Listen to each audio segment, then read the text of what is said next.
Good Tuesday afternoon. Thanks for being with us on Kare 11 News Now. I'm Chris Arabsky. Developing right now, federal law enforcement carrying out several raids across the state connected to an ongoing fraud investigation. That's according to federal officials. This is video from our investigative reporter, AJ Legault, from outside the Quality Learning Center in Minneapolis. Sources told him that the raids are focusing on Twin Cities child and daycare centers. Our crews on scene saw several agents removing boxes and other potential evidence from several sites. We do know that these raids are not part of an immigration enforcement operation. In a statement about the raids, Governor Tim Walz praised the feds and local agents for working together. He said, quote, "If you commit fraud in Minnesota, you're going to get caught." And that's exactly what we saw today. He goes on to say, "We catch criminals when state and federal agencies share information. Joint investigations work, and securing justice depends on it," end quote. Tonight, Governor Walz will deliver his 8th and final State of the State address.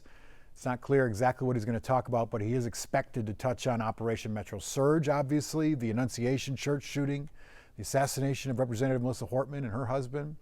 That address begins at 7 p.m. and it'll be live streamed. In a major blow to oil markets today, the United Arab Emirates announced it will withdraw from OPEC, a decades-old organization of the world's top oil exporters. Experts say the decision was likely because the country wants to produce more oil. OPEC quotas so far have limited the United Arab Emirates to 3.2 million barrels a day. The announcement, however, comes amid turmoil in oil markets caused by the Iran war. This week, the U.S. saw gas prices rise to the highest levels in 4 years. This comes as we're waiting to hear the U.S. response to a proposal from Iran that would reopen the Strait of Hormuz and end the war with Iran.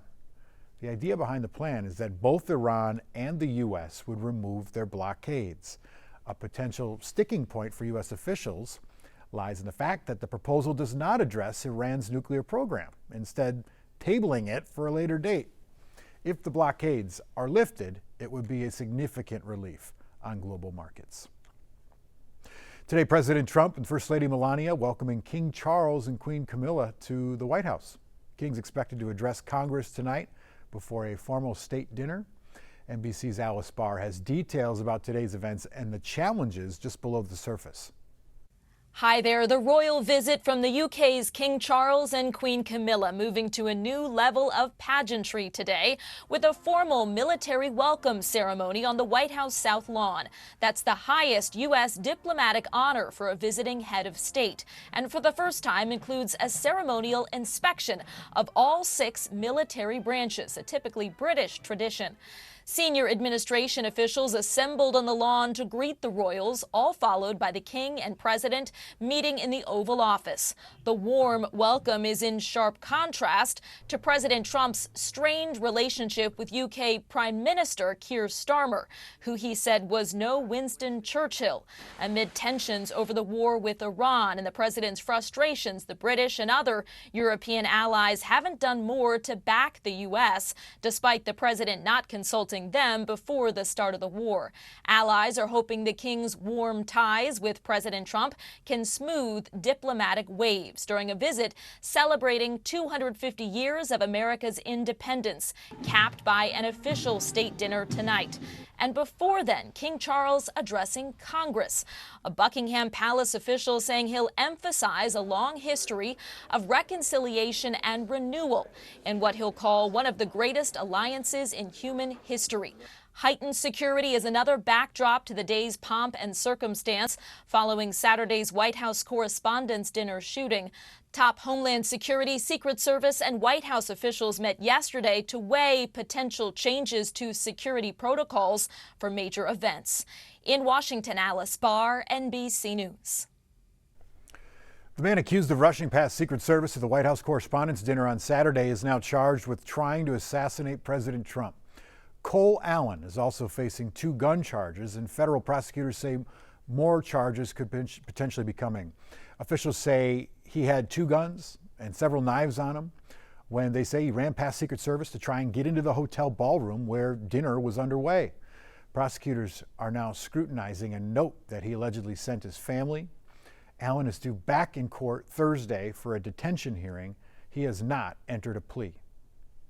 This afternoon, the U.S. Supreme Court is split over geofencing. That is a tool that lets police track cell phone locations near crime scenes.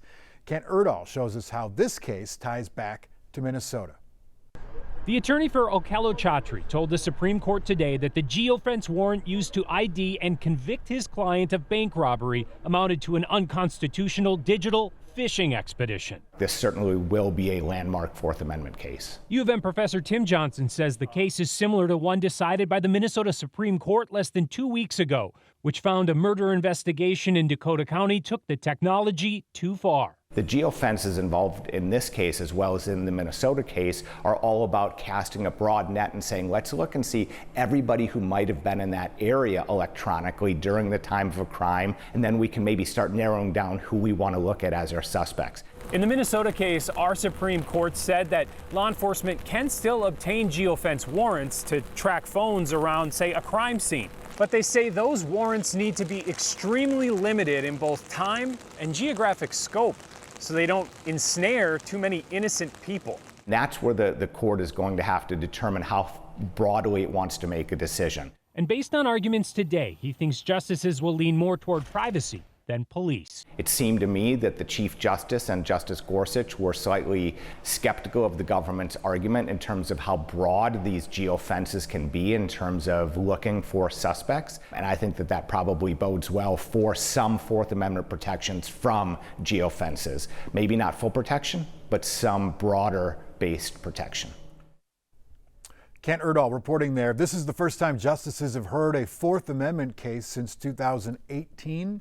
The court will issue a formal opinion in late June. We're learning more today. The Trump administration is moving to fast-track deportations of migrant children currently in U.S. custody. That news comes from administration officials and lawyers for those children. Immigration hearings are being pushed up weeks and sometimes months. Advocates say children as young as 4 years old are having to repeatedly appear in court with short notice and sometimes without lawyers. One DHS official says reducing time that the children are in custody means less cost to taxpayers. Right now, the widow of Renee Good is asking a judge to return the SUV she was driving when a federal agent shot and killed her. In a lawsuit, Becca Good says the federal government hasn't returned the Honda Pilot, even though authorities say they aren't opening a criminal investigation into the shooting. The suit says any forensic evidence is at risk of deteriorating while in federal custody. She's asking for the car back for an independent investigation. Today, Xcel Energy is working on repairs after equipment failure in an underground transformer blew out the power for several people in Minneapolis. These are the pictures there. The thick brown smoke that you saw taken near the intersection of 9th and Hennepin. This is around 4:30 yesterday. Xcel says it knocked out power to about 20 customers. This afternoon, cities across the Midwest are assessing damage after a severe storm brought dangerous weather conditions with thunderstorms, had big hail, and several suspected tornadoes. It comes as millions in the South are preparing for even more dangerous storms. NBC's Shaquille Brewster reports from Germantown, Illinois. Hi there. Well, daylight now revealing the power of what was the latest round of severe weather that swept through the Midwest Monday night. Just look behind me. You see this tree now on top of this home. You see right here, it looks like siding or what could be a roof from a nearby home. And across the street is a scene that you're seeing throughout this neighborhood. Street closed off because of debris, but neighbors now doing what they can to cut down those tree limbs and to get them out and clear a path. And that also shows why you're seeing about several hundred thousands of people across the Midwest without power, waking up without power this morning. We also unfortunately know that there are several injuries that have been connected to the severe weather, at least 2 injuries in the Tennessee area after there were tornado warnings overnight. The National Weather Service will be going out across the region to do those assessments. And then we know that a 39-year-old man in Michigan, according to police, was struck by a falling tree. They say that he was out warning others moments before that happened. They say that is something that likely saved other lives and prevented more injuries. You have folks across the area, across the region, now focused on the cleanup after what was yet another round of severe weather. Back to you. Thank you, Shaq. Stick with us. We got more news and weather coming up after the break.